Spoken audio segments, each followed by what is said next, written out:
Welcome back to another Film Geek video. Today I am ranking all of the new movies I saw in the month of May. And I know I'm really behind on this one, and I've got a really good excuse on why I'm behind on this video.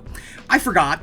Yeah, I completely forgot that I had not done my May ranking video. I was going through all of my videos and everything, and I was like, oh damn, I completely forgot to do my ranking video in May.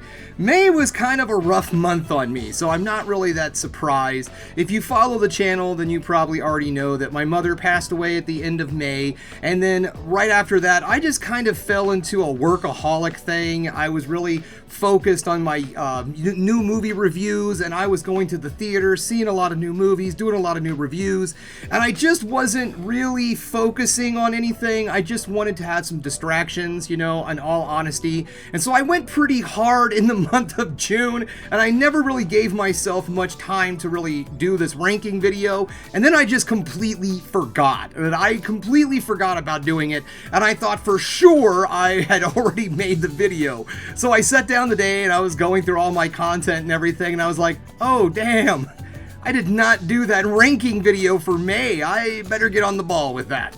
So anyways, guys, you know what? It is enough of me sitting here jibber-jabbering on. It is time for us to get over to the series of tubes that we like to call the internet, because it's time for us to rank all of the new movies that I've seen in May 2025. Welcome to the internet, everybody. Let's get this party started. Now, if you're unfamiliar with the way my ranking lists work, this is pretty simple. This is all opinion-based. This has nothing to do with the quality of the film. This is just my own personal enjoyment level of each one of these films. Maybe I took something a little bit different than you did. We all have our different lists, and in fact, if you want to, in the comments below, go ahead and let me know what your favorite movies were in the month of May. So let's stop beating around the bush, shall we? Let's get this party started with my favorite movie of the month, and that was Lost in Starlight. Lost in Starlight is an animated film that comes from South Korea, and it tells the story of two lovers who have to deal with a really rough situation because one of them is an astronaut and is about ready to go on a big, long trip to Mars and is going to be gone for quite some time. This film actually really surprised me, and it really gave me some comfort through a really difficult time. Actually, right after my mother passed away was when I watched this movie, and it just really took me out of all of that I was feeling, all of my grief and everything, and it just gave me this really nice, sweet little story, and I really appreciate it for that. It had some amazing animation attached to it also, but it was just the sickly sweet little love story that really helped me through a really difficult time and all, so I was very appreciative to this film. This movie is a just absolute gorgeous film. It's a beautiful story. It tells the story of these two who fall in love, and we get to watch their entire courtship as it goes to their first meeting each other on up to where they're thinking about moving in and the possibilities of a future. But the possibility of their future, they still have some undone business that they need to tie up before they move on to that next step, that next step in life. One of these characters was a musician, and so he needs to learn how to get over his fright of being his own person, his own person in his music. Basically promoting his own music rather than just being a member of the band.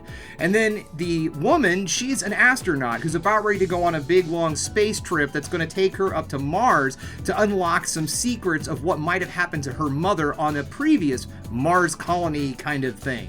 It all is just such a really good, really great little story attached to it. So the first part of the film, you get this nice little love story, and then the next part of the film, you get this really cool little sci-fi adventure. So it really ties a lot of different elements for people in it. And did I bring up the fact that this is a gorgeously 2D hand-animated film? All right, so that in itself is great. It's on Netflix. If you have a Netflix subscription, I mean, obviously this is my top choice, and I might be kind of talking out of emotion here, but it was just such a beautiful film. I can't stop suggesting this high enough. So if you have not seen Lost in Starlight and you're a big fan of animation and you're also a fan that just wants to see something that's just a little touching and just puts a smile on your face, then definitely check this movie out. So that brings us to our second movie, and not necessarily something that you would say is a love story, but it does have some family values, I guess, and that is Final Destination Bloodlines. Final Destination Bloodlines is just a great example of how you can take a franchise that has been around for a long time with a very simple concept and make it something of its own, and also something very unique and different from everything else that they've made. I really enjoyed this movie, and I'm not just speaking as a big fan of the Final Destination series in general, I'm just talking in general. I think that if you're just a fan of movies, this is something you're going to like. I mean, yes, of course, horror fans are going to love all of the ooey gooey bloody kills in this entire movie, but also I think that just story-wise, it's a good movie. And even if you're not necessarily a huge horror fan, you can always look away from the blood and guts and just enjoy the story of this movie. So anyways, Final Destination Bloodlines tells a story of a family that technically shouldn't exist. If you're familiar with the franchise, then you know how this works, right? There's going to be this huge, horrible event where a bunch of people die at the very beginning of the movie. But what makes this movie different is that the event happens back in the 1960s, and it was such a huge event and so many people have to be killed off by death that it takes almost 40 years for everything to get caught up. So let me explain how it works, right? I mean, you know the Final Destination movies. So someone goes into a situation, they notice that they get this premonition that there's going to be a disaster, and then they either try to save themselves or others or whatever. So in this situation, they're going into this big Space Needle restaurant type thing. Everyone's having a great time, but of course it collapses. So this woman gets this premonition that this is going to happen, so she's trying to get everybody out and everything like that.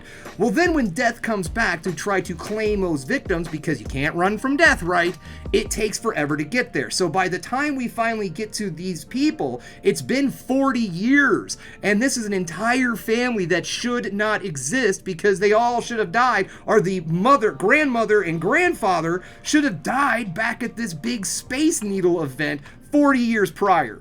So it was a really cool premise for the Final Destination series. It sets itself aside from all of the other films, and it delivers a really good horror movie with some excellent kills and all that bone-crushing, brutal action that you want to see in a film like this. So that's why it finds itself at number 2, because in all honesty, it was one of the more entertaining movies I saw all month. I really enjoyed that film. Good job, Final Destination Bloodlines. So number 3, sticking with the horror theme, but going into something a bit more deeper, was the Shudder original, The Surrender. Now, the Surrender, it kind of finds itself at the top of the list here, and this is a personal reason, because this film does deal with the death of the patriarch of this family and grief, and how this film utilizes supernatural elements in order to, as a metaphor for grief, and how, a family deals with the loss of someone that important in their family. So right after I watched this movie, that's when my mom passed away, and so, this film really hit me with a lot, to be perfectly honest. This film is a very good depiction of the grief that a person goes through when they lose a parent. And kudos to the filmmakers of this movie, because I don't even want to watch it right now. I will go back and watch this film because it's an excellent film, but it hits way too close to home at this point right now. It tells a story, like I said, of this family who the patriarch passes away.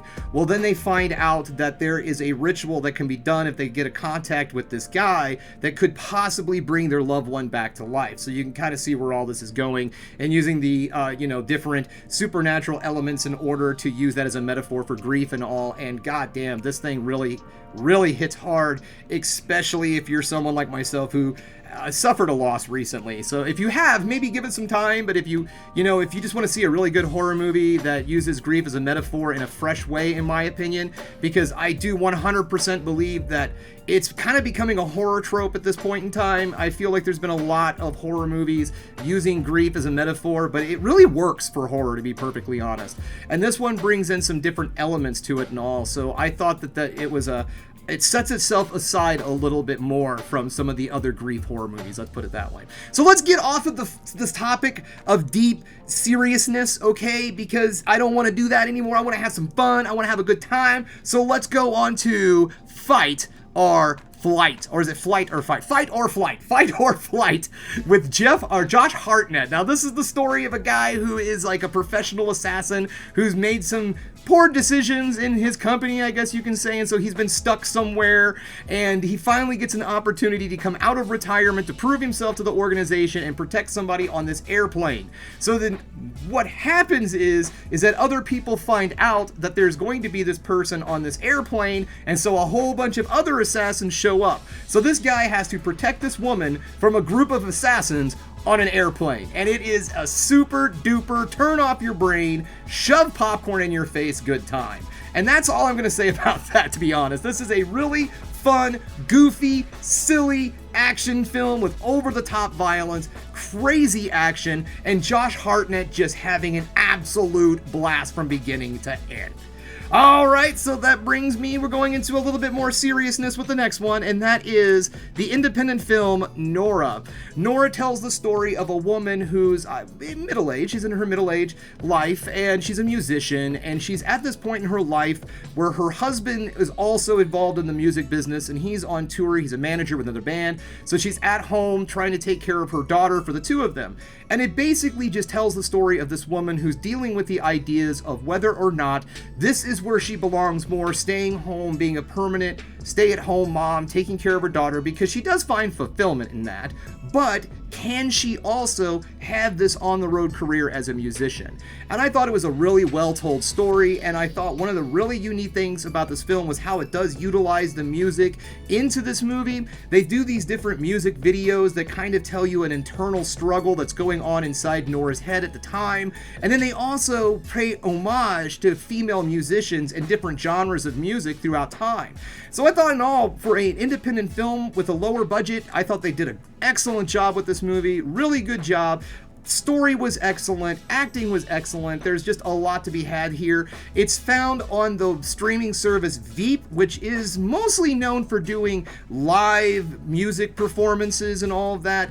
But yes, this movie's there. This is their very first time going into narrative cinema, so if you do watch stuff on Veeps, if you're a member of Veeps, check this film out, because again, with the music, the movie, and everything, it makes perfect sense for us to be on a more of a music-styled streaming service. But it's an excellent film, and you definitely should check it out if you have the opportunity. All right, I'm gonna take a little drink here, getting a little verklempt. Talk amongst yourselves. The Holy Roman Empire was neither holy or Roman. Talk amongst yourselves.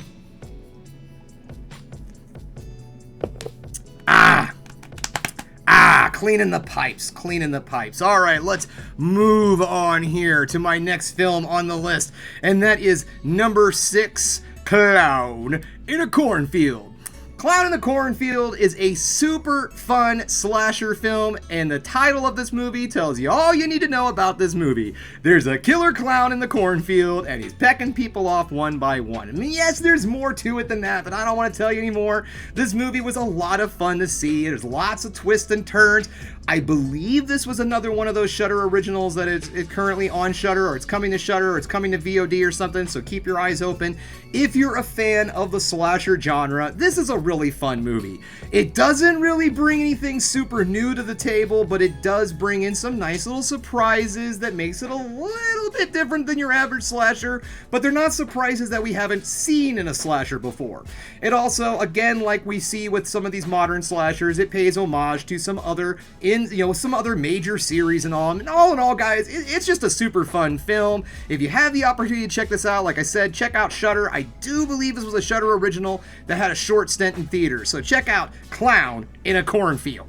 All right, so that brings us to the next movie. And again, I want to remind everybody, this doesn't have to do with quality. This has to do with personal experience. And that is Thunderbolts. Now, I really did enjoy this movie. I thought this was one of the better MCU films I have seen in years. Now, I'm not going to say it's the best one I've seen since the last Spider-Man movie, There's been some good ones since then, but it definitely is a good movie. I really enjoyed it. And what I really enjoyed about this movie is probably something that a lot of people didn't like, was that the fact that it didn't really have an actual villain, unless you consider depression and mental health in general as a super villain. So I thought it was cool to see a superhero movie taking on different topics and trying something a little bit different, and also still keeping in with that superhero movie formula.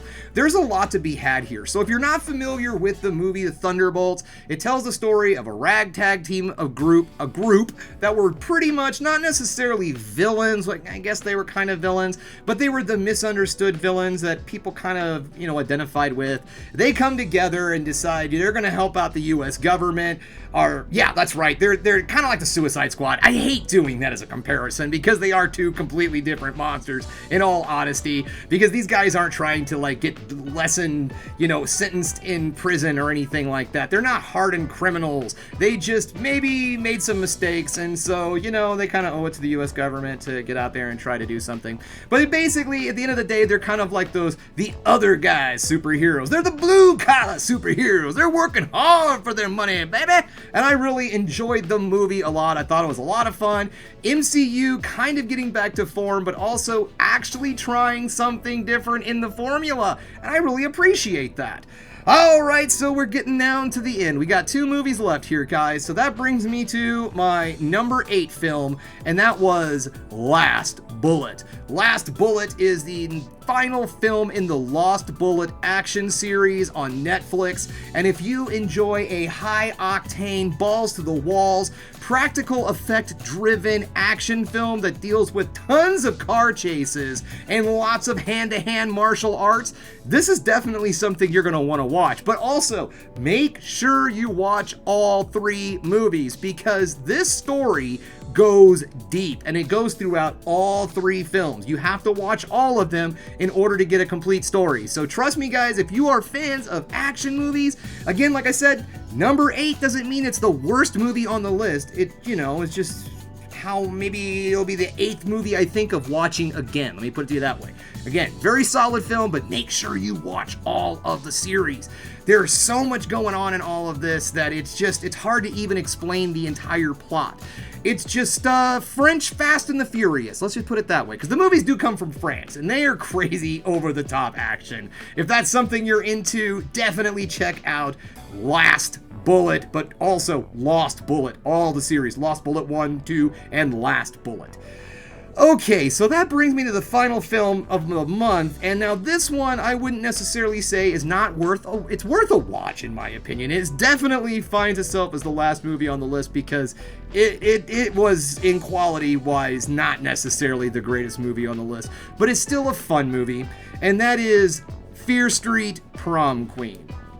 Fear Street Prom Queen is kind of part of the series of Fear Street that's on Netflix. It's not necessarily part of the trilogy. It's its own standalone film, but it does find itself in the universe of Fear Street. Now, in this film, there's a group of students at the high school that are about to they're voting for the prom queen, basically, and each one of the contestants who are trying to be prom queen are being pecked off one by a masked murderer. Doesn't bring anything new to the table. In all honesty, this is a very by-the-numbers slasher film, but what really set this aside for me and why I thought this movie was very good was that it really does a good job of emulating an 80s slasher film. And I think that's one of the things that kind of hurt the movie a little bit, was it was so convincing and so good at recreating an 80s slasher that people are like, it's just like an 80s slasher, dude. It's not trying to be anything different or bring anything new to the table. And in fact, it kind of does by trying to be a perfect 80s slasher. But am I going to sit here and say that this is something that the Fear Street fans are going to love? Probably not. From what I understand, it was not a big hit amongst the hardcore Fear Street fans. They didn't like this movie very much, but if you're someone who just enjoys generic, fun slasher films like myself, you're probably going to have a good time with it. But if you're a fan of the Fear Street series, you know what? I'm going to leave it up to you. Okay, that's all I have to say about that. There's a reason why it's the least favorite on the list. Okay, let's just put it that way. It's not terrible. I didn't think it was a horrible movie. I think it's very watchable. I think it was perfectly fine for a Netflix slasher film But would I be happy with this movie if I saw it in a movie theater? No, I don't think I would have been. I think I would have been a little bit more hard on my critique and my criticism and all of that movie if I would have seen it in a movie theater, but that I saw it for a fraction of the cost in my own home, sitting on my futon at my own leisure. Then yeah, I enjoyed this movie. All right, let's just put it that way. Well, there you have it, guys. The month of May, completely ranked and done in the box. Here we go. So if you enjoyed what you saw here today, go ahead, subscribe to the channel, ring that bell for notifications, and give me the old thumbs up if you like what you're seeing. And if there's one more thing you can do, folks, that is keep watching movies. You know I'm gonna.